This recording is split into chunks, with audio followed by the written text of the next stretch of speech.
فصاحبنا اللي بيحب الكلاب ده حب شديد. تربية الكلاب، وتربية الكلاب فيها أقوال مختلفة في الموضوع، تجوز أو لا تجوز أو خلافه. Hadis Nabi, ada seorang pelacur yang masuk surga karena dia menolong anjing yang kehausan.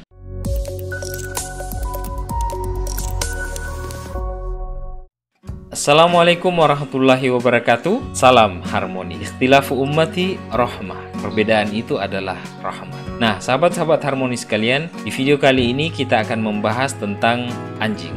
Kenapa tentang anjing? Karena memang belakangan sempat viral ya berita tentang penyiksaan anjing dengan dalih wisata halal. Nah, kalau kita lihat di sini misalnya diberitakan tentang penyiksaan anjing oleh Satpol PP di Aceh.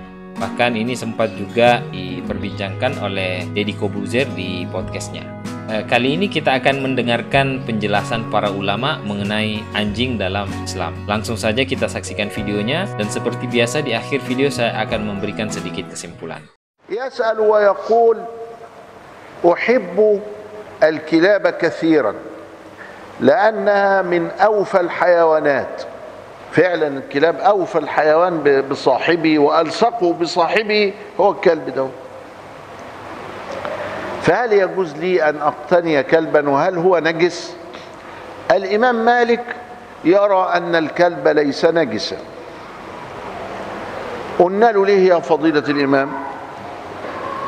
مش قال إذا ولغ الكلب في إناء أحدكم فليغسله 7 إحداهن بالتراب؟ يبقى دي طهارة مغلظة سموها كده، يبقى أمام الطهارة المغلظة نجاسة مغلظة. الجماعة الشافعية يقولوا كده. قال لا مش واخدين بالكم. طبعا شيخنا يبقى شيخنا، احنا شوافع، لكن شيخنا مين؟ الإمام مالك، ما هو الشيخ الإمام الشافعي، والشيخ شيخنا على طول يبقى شيخنا. فالإمام مالك قال لا يا جماعة مش واخدين بالكم، تأملوا شوية. ألم يبح الله ورسوله كلب الصيد؟ قلنا له صحيح، يبقى الواحد وهو طالع يصطاد معاه كلب. ألم يبح كلب الزرع، كلب الحرث، كلب الحراسة، كلب؟ قلنا له يبقى إذن هذا تعبد لغرض آخر. وبعدين بعد كده في العصر الحديث تبين ان التراب بيفك التكلس اللي هو بيبقى فيه الميكروبات اللي فيه لعاب الكلب. ده يبقى الغرض آخر، مش انه نجس. كل حي طاهر عند مالك. فصاحبنا اللي بيحب الكلاب ده حب شديد بنقول له قلد مالك، ما تخرجش من الإسلام. فيه رأي الإسلام اللي هو متفق عليه، اللي هو أن الخمر حرام، اللي هو أن الزنا حرام، اللي هو أن القتل حرام، اللي هو أن الصلاة واجبة، اللي هو أن الحج إلى بيت الله الحرام مش إلى القدس، إنه هو كده، يعني حاجات متفق عليها، دي أساسيات متفق عليها، ده رأي الإسلام. لكن رأي إسلامي الشافعي يقول الكلب نجس، مالك يقول الكلب مش نجس. الشافعي يقول الولي في الزواج واجب، أبو حنيفة بيقول لا مش واجب. الشافعي بيقول ده تفسير النص، خلينا واسعين كده اهو. واحد يقول امسح راسك كلها، والتاني بيقول لا ولو شعرة، ده في الوضوء، وهكذا وهكذا وهكذا. ده تنوع، لكن كلهم محدش قال ان احنا نتوضى بعد الصلاة، صلي بعد ما نصلي نروح نتوضى، محدش قال كده، محدش قال كده. نتوضى باللبن، اللبن اغلى عشان بعز ربنا قوي، محدش قال كده. حرام، مش هتنفع لك صلاة، وانا انفقت الاغلى وانت انفقت الاغلى. لان الطاعة ملهاش دعوة بالاغلى ولا ليها دعوة بالارخص، دي الطاعة هي بنتوجه بها الى الله سبحانه وتعالى في حياتي. ادي الفكرة دي ولذلك فبنقول لاخونا ده ايوه مفيش مانع انك تعتبر الكلب طاهر على مذهب الامام مالك، ومن ابتلي بشيء من المختلف فيه فليقلد من اجاز. شوف بقى مشايخنا الشيخ الباجوري يقول في الحاشيه بتاعته كده: ومن ابتلي بشيء من المختلف فيه، اهي معانا اهي مختلف فيه، واحد بيقول لي نجس والتاني بيقول طاهر، وانا قلبي متعلق بيه وابتليت بالحب ده، يقلد من اجاز، على طول يمشي ورا سيدنا الامام مالك، ما يجراش حاجه. طب انا قلبي مع الشافعي، سيبه مع الشافعي، الناس متنوعه. يبقى هو ده التنوع اللي احنا بنقول عليه، وبنقول انه طول عمر المسلمين عايشين كده. كنا في الازهر نبقى بندرس كده تربية الكلاب، وتربية الكلاب فيها أقوال مختلفة في الموضوع، تجوز أو لا تجوز أو خلافه، لأنه أنا بعتبر أن الكلب من النجاسات. ما أعتبر الكلب نجس، لكن ما بعتبرش، بالمناسبة كويس أنك قلت لي، ما بعتبرش شعره نجس، يعني لمس الكلب مش نجاسة عندي. إنما لعابه بس اللي نجاسة. الظاهر عنده ليس نجس.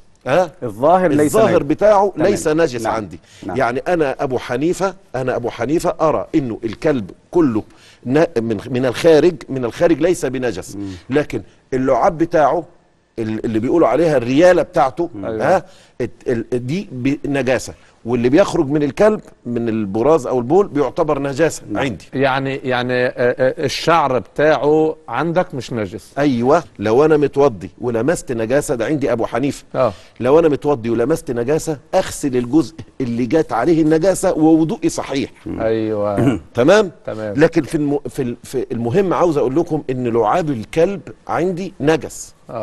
وشعر الكلب لو انا لمست الكلب كده من فوق ايدي ما تنجستش. نعم. انما لو لمست لعاب الكلب او لحس حاجه يبقى لازم اغسله بالميه، وبشكل دوت انتفى الاشكال عندي. انت قولك ايه يا مالك؟ انا بقى اختلف معك. متعني. وانا ايسركم جميعا في هذا الامر. ولعله اولادنا اللي عندهم كلاب حراسه هيحبوك جدا جدا، ده يقابلوني في الشارع بقى قالوا لما حطوا له صور في بيوتهم. الكلب كله عندي طاهر الا اذا لانه من مخلوقات الله. نعم. لانه مخلوق من مخلوقات الله. والله لا يخلق نجسا. والاصل ان جميع المخلوقات طاهره. الاصل ان جميع المخلوقات طاهره طالما فيها الحياه. احنا لسه بنتكلم على الايه، الاطار، الشكل العام. لسه اللعاب بقى. اللعاب ده اما انه يبقى مخاط، يعني خارج من الفم، اما انه يبقى خارج من الانف، اما انه يبقى دمع خارج من العين. ما عندي مشكله في هذا الامر، طاهر، الا اذا كان خارج من المعده. وعلامه ذلك ان يكون مثلا اصفر اللون، اعزكم الله، رائحته نتنه، ريحته شديده غير مقبوله. هذا هو فقط الناجس عندي. يعني طب برازه لا مؤاخذه وبوله، طالما ان الكلب حي، مش ميت، مش ميت، فهو طاهر الا ما كان خارجا من عصاره المعده. مش هنختلف. فعصاره المعده ده هيجي لنا منين بقى؟ من بول او براز بالظبط، او قيء. طب انا اسالك سؤال يا مالك، الحديث اذا ولغ الكلب في اناء احدكم فليغسله 7 مرات احداهن بالتراب. نعم. هذا امر تعبدي. يعني ايه تعبدي؟ على الاستحباب، يعني مش على الوجوب. نعم. يعني ان فعل ذلك وغسل الاناء الذي ولغ الكلب فيه، وفي حديث اذا ولغ الكلب في اناء احدكم فليرقه، إذا جاء وغسل هذا الإناء 7 مرات إحداهن بالتراب، هذا مستحب. خدوا بالكم من الفرق دلوقتي بيني وبينه. أنا كأبي حنيفة أنا شايف إن الحديث ده كافي للحكم بنجاسة الكلب، تمام. إنما فضيلة الإمام مالك رضي الله عنه قال لي لا، طب هو النبي عليه الصلاة والسلام بيقول إيه 7 مرات إحداهن بالتراب، اشمعنى؟ تقدر تقول لي سبب؟ طبعا مش هقدر أقول له سبب. يقول لي يبقى أمر تعبدي، يبقى دي للعبادة، ما هواش حاجة حكم عام. فالكلب عند الإمام مالك كله لعابه وانفه وشعره طاهر. الحاجه الوحيده اللي مش طاهره اللي بتخرج من معده الكلب اللي هي البول او البراز او القيء. دي طالما الكلب ايه على قيد الحياه. على قيد الحياه. نعم. ناخد بقى سيدنا الامام الشافعي، ما قولك في نجاسه لعاب الكلب؟ بس وسع صدرك. قلت يا رب. طيب الكلب عندي في مذهب عند الشافعي كله نجس. لعابه وشعره وجسده وبرازه كله نجس. لقول النبي صلى الله عليه وسلم: إذا ولغ الكلب في إناء أحدكم فليغسله 7 مرات إحداهن بالتراب. نعم. هذه واحدة. نعم. الثانية مع أنه نجس بقول إن هو مخلوق من مخلوقات الله. مش واحد بقى يقول لي نجس طب نسمي الكلب، اقول له لا انا ما قلتش كده. الله الله الله الله. انت بقى انت هتقولني اللي انا ما قلتوش. ايوه بالظبط. خلاص تقعد تسمي الكلاب وتقول الشافعي قال كده. لا ده انا عندي في مواريثي العربيه ان الرجل لما اراد ان يمدح الخليفه قال له انت كالكلب في الوفاء. نعم. وعندي في مواريث الشرعيه ان ابن المرزبان وهو من القرن الثالث الهجري ألف كتابا ماتعا أنصحكم بقراءته. وسماه فضل الكلاب على كثير ممن لبس الثياب. الله الله الله الله. مرة تانية فضل الكلاب على كثير ممن لبس الثياب. نعم. فأنت إذا أطعمت الكلب، رغم إنك بتقول بنجاسة الكلب، رغم إن أنا بقول بنجاسة الكلب، ولكن بقول إن هو مخلوق من مخلوقات الله عز وجل، يجب أن يرحم. الفصحى العقلية والقلبية والإنسانية دي، الله يفتح عليك ويرضى عنك. رضي الله عن سيدنا الإمام الشافعي. نعم. هذا أمر. النقطة الثالثة. نعم. صلى على رسول الله عليه الصلاة والسلام. يا سيدي يا رسول الله، هل لمس الكلب ينقض الوضوء؟ أنا بقول عندي في مذهب الشافعي لا ينقض الوضوء. وأنا أفرق هنا بين رفع الحدث.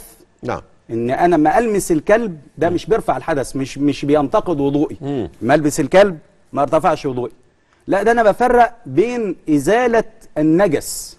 إن هو لو يغسل إيديه بس، لو جه ولحس إيديا بقول له خلاص روح اغسل ايديك وخلصنا وخلاص، ووضوءك صحيح ووضوءك صحيح ولا شيء عليك ان شاء الله تعالى. لو جه انت اكلته ولا شربته زي ما بيحصل عند اهالينا في الريف بياكلوا الكلاب، بقول لهم يعني جزاكم الله خير وما عليك الا ان تغسل يدك فقط، ووضوءك صحيح، ووضوءك صحيح في هذه الحاله. وانا مع ذلك كالشافعي اقول من ابتلي بشيء من هذا فليقلد من أجاز. يعني إيه الإمام الشافعي يقول من ابتلي بشيء من هذا فليقلد من أجاز. يعني من عنده كلب، يعني مثلا في حارس من الحراس بيأكل الكلب وبيشربه والكلب بيجي عليه وبيجري عليه، هيبقى في مشقة. هيقعد بقى يتوضى ويغسل. هقول لك طب ما يموت الكلب، ما سم الكلب بقى وريح نفسي. أقول له لا، من ابتلي، قاعدة عظيمة جدا جدا وضعها الإمام السيوطي رحمه الله في الأشباه والنظائر في أصول وفروع فقه الشافعية: من ابتلي بشيء من هذا فليقلد من أجاز. هيجي لي واحد يقول لي يعني ما اغسلش ايدي يعني؟ اقول له انت بالذات بقى تغسل ايدك بقى. قال لي ليه؟ يعني انت بهواك يعني؟ قلت له ابدا، ده انا عندي قاعده. قال لي يعني حتى كمان ده قاعده؟ قلت له عموم قلت له الخروج، قلت له في قاعده عندي بتقول الخروج من الخلاف مستحب. اخرج من الخلاف وروح اغسل ايديك. ده كلام جميل. يبقى انت تقريبا الامام الشافعي اتفق مع الامام ابي حنيفه على ان لعاب الكلب نجس. نعم. انما شعر الكلب نجس. يبقى عند الامام الشافعي، خدوا بالكم كل حاجه عنده الشافعي قفل الباب على الكلام خالص. لا بس انت ما تهملش بقى الجانب الثاني بقى، الجانب المنور. اسمحوا لي الخص لجمهور الناس. حضراتكم احنا عندنا دلوقتي 3 آراء: ابو حنيفه، مالك، الشافعي. لسه ما قلناش الامام احمد. اتفضل. فيكون الاختلاف رحمة. ناخد بقى رأي. وبالمناسبة اختلاف أمتي رحمة، عشان ما حدش يحتج علينا، ليس حديثا عن النبي عليه الصلاة والسلام. نعم. بل هو حديث ضعيف جدا جدا، إلا أن معناه صحيح، يوافق الكتاب والسنة. إلا معناه صحيح. ناخد بقى كلام سيدنا الإمام أحمد بن حنبل الشيباني. ما رأيك في نقد الوضوء بلعاب الكلب؟ المسألة عندي كالآتي: الكلب نجس. نعم. سواء لعابه، لسانه، أو شعره، أو المخاط، أو دموع عينيه، زي ما قال الإمام الشافعي بالضبط. وعندي أدلة على كده. ما أنت تلميذه. عندي أدلة. أول دليل: إن من المعلوم أن الكلب له يعني نجاسة ظاهرية أيوة. ونجاسة خفية. في المجمل هو نجس. وبالتالي الحديث المذكور إذا ولغ الكلب في إناء أحدكم فليغسل، اللام عندي هنا للأمر. وده يثبت النجاسة العينية والنجاسة الظاهرية والنجاسة البدنية للكلب. فإذا لعابه لسانه نجس، نجس، وشعره نجس، ومخاطه نجس، وحتى دموع عينيه وما خرج منه. وبالتالي انت تتفق تماما ينقض الوضوء مع الإمام الشافعي. Demikianlah diskusi antara para ulama yang sangat menarik. Ya, semuanya saling mendengarkan satu sama lain, tidak ada merasa yang paling benar. Inilah kehebatannya kalau ulama yang diskusi. Pada intinya, sahabat-sahabat harmonis sekalian, kita berikan kesimpulan, tidak ada alasan bagi kita untuk menyiksa anjing ya, apalagi sampai membunuhnya dengan dalih apapun. Nah, apalagi hanya demi wisata halal seperti yang diberitakan kemarin. Anjing juga kan makhluk Allah, dan semua yang diciptakan Allah itu suci, kata ulama tadi. Apalagi memang kalau kita baca sejarah, misalnya Ashabul Kahfi, salah satu binatang yang menemani mereka itu adalah khitmir, anjing. Atau misalnya dalam riwayat hadis Nabi, ada seorang pelacur yang masuk surga karena dia menolong anjing yang kehausan, karena ada rahmat, ada kasih sayang. Nah, sehingga tentu kita juga harus menjaga hubungan kita tidak hanya kepada Allah, tidak hanya kepada manusia, tapi hablum minal makhluk. Kita menjaga hubungan kita dengan makhluk-makhluk yang lain, dengan binatang, dengan tumbuh-tumbuhan, dan makhluk-makhluk Allah yang lain. Oke, demikianlah video kali ini. Silahkan teman-teman berikan komentarnya, kira-kira memilih pendapat yang mana di antara 4 pendapat ulama tadi. Oke, saya tunggu komentarnya ya. Terima kasih, dan jangan lupa like, share, and subscribe. Terima kasih. Assalamualaikum warahmatullahi wabarakatuh. Salam harmoni.